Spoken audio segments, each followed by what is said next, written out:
Hey guys, Chris here, and I'm a Ukrainian Canadian. It is December 20th, 2022, and today my video will be a little bit different. Today I will explore the top 5 failures from Putin in the last 10 months following the beginning of this invasion from Russia.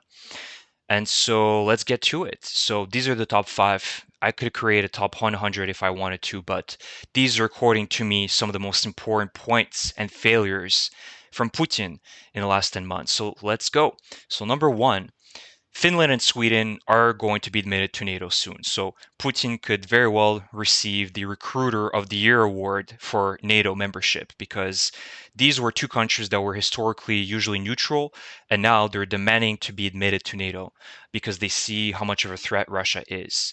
And this could very well be Ukraine in the next few years as well being admitted to NATO. So it had the opposite effect. Putin wished to dissolve NATO, make it weaker through this invasion by showing how divided it is, but yet many countries got together and decided to help Ukraine. So that's one of the most important points.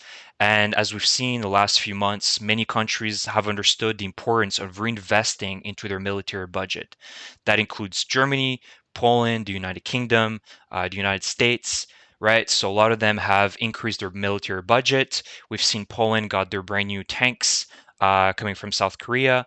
So all that to say is that it's also bringing back the military industrial complex within Europe, which was, considered to be useless before this war started, or I should say, at least not as important. And this also allows the liberation of a lot of the stockpiles of NATO weapons that are currently being used by Ukrainian armed forces, right? We've seen the Gepards being sent out, the M113 APCs, the Caesar systems, the Humvees, right? And this allows these countries to rebuild a much more modern stockpile of weaponry.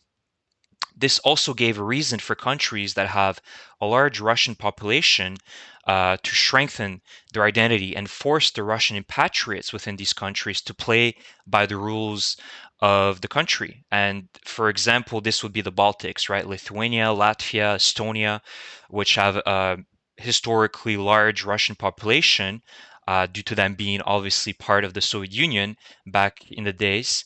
And now prior to the war, I think that they were more concerned that if they were to impose very strict laws around, Russians needing to speak the local language to be receiving services, due to the fact that they were worried that this would be labeled as Russophobia, and then Russia would intervene in some way or the other.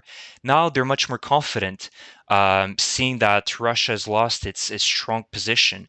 And so they're feeling more confident that they can create a much stronger local population and kind of push out the Russian impacts, right? We've seen that with the example of Dozhd, the Russian Western Russian channel that was kicked out from Latvia, if I'm not mistaken, because they just weren't playing by the rules of the Latvian government. So they were just told to pack up their bags and leave. And also, last point is that Russia is losing its ability as well to navigate in and out of the Black Sea, right? Turkey gained a lot of influence in this conflict just due to the fact that they have control of the Bosphorus Strait. And so, being that Turkey is obviously part of NATO, they have gained a lot of power, and that's beneficial to a certain degree for NATO. Although Turkey kind of plays a little bit of both. They don't want to, um, you know, to anger Russia too much. So they sometimes, do very questionable things. But at the end of the day, they're part of NATO, and this really reinforced their position because they've been brokering, obviously, the grain deal with Russia, and Russia can't do anything because obviously Turkey is a very powerful country. They have a good navy, and they're not in no position to argue here. So overall, that's the first point I wanted to explore. The second one is obviously the Russian economy. It's been rewinded to at least the pre-1990s, right? To the Soviet era economy. Thousands of Western companies have left Russia. I mean, the list can go on: Boeing, Airbus, Starbucks, McDonald's, Mercedes. All the companies that you can think of have left. Only very few have stayed. And they're not likely to come back in the nearby future, at the very least. That's been very generous, if not at all, ever. So that's very dark. It also creates a massive brain drain problem due to the constant mobilization, the fear of, of losing your life, caused millions of Russians to flee the country in the last few months. And so usually the people that are able to flee are usually the ones who are better off financially and are better educated. So that leaves a massive brain drain problem within Russia, right? The IT sector is going to be struggling. Small business owners have been leaving, right?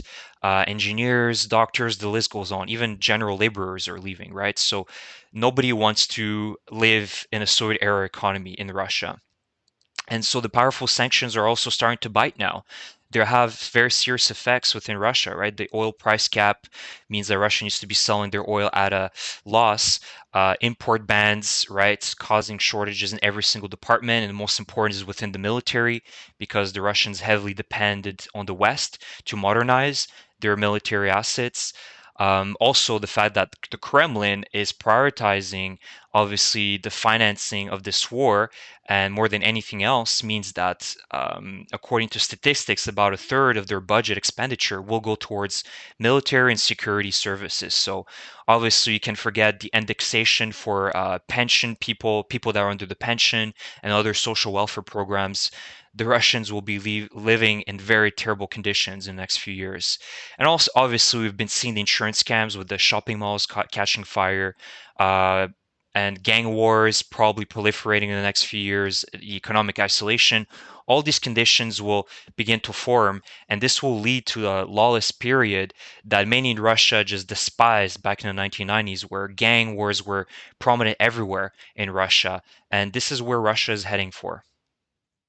Number three is losing European dependence on Russian resources, right? So the biggest, I think, geopolitical blunder from Europe in the early 2000s is betting on Russia to provide them with its energy supply. And as we're speaking now, I think a lot of these countries are undoing this. And so Nord Stream 2 obviously is dead. So that was billions of dollars that Russia invested that is pretty much at a standstill. And any future projects that were planned or to be planned with Russia are going to be that as well. Nobody's going to be doing business with Russia, at least, Europe. And so the European Union, among other countries, understand that they can't rely on Russia for their energy supply, realizing that it's obviously a geopolitical lever for Putin, right? He's mentioned it multiple times the last couple of months that, oh, we'll just shut down the gas lines. Or if it wasn't him, it was the media that were just constantly threatening Europe that we'll just shut down the gas lines and you'll die during the winter, right? You'll be struggling to survive in the winter, enjoying the fact that they, to imagine that, right? So, and obviously, Europe now has begun exploring and finding new markets. That includes Qatar, Norway, the United States, Venezuela. Obviously, this is going to take some time. This is not instant. It will take many years to implement, but it's better late than never, right? This was one of the biggest blunders. And I'm looking at Germany, especially with Merkel, that, bet at trusting Putin only to find, Germany in a very weak position in terms of its energy supply. So this obviously pushes Europe to invest into building more renewable energy sources and become more independent with its energy supply, which is a great thing, right? You don't want to depend on other countries for resources. If you have them or you're able to produce them, it's better to be independent rather than dependent. And with COVID-19, we've all seen what happened when everybody was dependent on different resources to produce goods, and that obviously created a lot of problems. And obviously, the last point I want to talk about is that Russia lost and sees a distancing in almost all of its alliances, right? Germany, China, India, all the STAN countries, Kazakhstan, Kyrgyzstan, Tajikistan, they all don't trust, even Belarus at this point, they don't trust Russia. They see that Putin has clearly stated that he wants to bring back the geopolitical strength of the Soviet Union, which obviously puts in a precarious position all of these ex-Soviet countries. So he lost a lot of its influence and alliances in the last few months as well. Number four, that's an obvious one, but the failure to prove they were the second best army in the world. Prior to the war, everybody was certain that Russia would crush Ukraine, right? Not even less than a month, and Ukraine would be begging on its knees to, for peace. and yet that didn't happen. And I knew that wouldn't happen, but of course, the world thought differently back then. And so what are the numbers? Well, close to 100,000 Russian soldiers are killed in action. Thousands of military assets were destroyed: tanks, APCs, airplanes, jets, everything you can think of, even ships. Their biggest flagship, the Moskva, was sunk, and exposed the clear incompetence and failure within the Russian military. From the bad logistics, right? We can only show the Kiev offensive, as you can see here, with their large convoys that were just absolutely obliterated by the Ukrainian forces, to the poor equipment. At this point, Russia is using mostly Soviet era weapons, the lack of adequate maintenance and training of its soldiers, right? From regular, almost weekly crashes, jet crashes within Russia, and vehicle breakdowns. There's also the deep corruption within the leadership in the military. We can think of the T-14 Armata main battle tank program. That obviously is a failure. They weren't able to even produce a dozen of these tanks because of clear corruption everywhere. The Su-57 jet fighters, which is also you can count with your fingers, the Terminator ATVs, everything that Russia tried to create or modernize failed because of its deep corruption. The lack of effective command and control. Obviously, we've seen that in Bakhmut, right? Just telling the soldiers to just go and take this down and that's it, and they don't know what's going on. And the military-industrial complex that is too dependent on the West, right? We've seen it. They depend so much on the West to modernize their equipment that it's just a massive failure in itself that Russia couldn't see it coming. And also, the last point is that the failure to adapt to modern warfare conditions, proving that quality is more important than quantity. And Russia bet in quantity. They bet that they would just overrun the Ukrainian positions, but in a modern warfare context, that doesn't matter anymore. It doesn't matter if you have 50 million soldiers. If they're poorly equipped, poorly trained, they won't do any good against a million soldiers, right? It's perhaps going to affect maybe the numbers, but at a certain point, it's also a matter of how good and how technologically advanced you are, how much you have the edge over your enemy in terms of technology. That plays a huge difference in war. And so the old Soviet doctrine is no longer applicable today, right? And this is what Russia is continuing to do, is just throwing waves after waves after waves throughout eastern Ukraine to reach some sort of strategic victory, which they can't seem to get, right? And Bakhmut is the clear example of that. So that's number four. And the most important, according to me, is the fact that Putin, surprisingly, this is something I need to thank Putin for, is that he managed to unite the Ukrainians better than any Ukrainian president or leader in its entire history, right? Unfortunately, Ukraine has in its entire history throughout centuries, has always had a history of infighting, right? People can get along based on different various factors, but most recent example is prior to this war, right? There was a lot of rift between the Ukrainians because some liked Zelensky, some didn't like Zelensky, some were more pro-Russian, pro-Ukrainian, right? And Putin played with that to really create and expected some sort of rift, but that didn't happen the way that he wanted to. So he decided to invade Ukraine. But what he managed to do is that the war had the opposite effect on the Ukrainian people. It only strengthened their resolve to defeat Russia.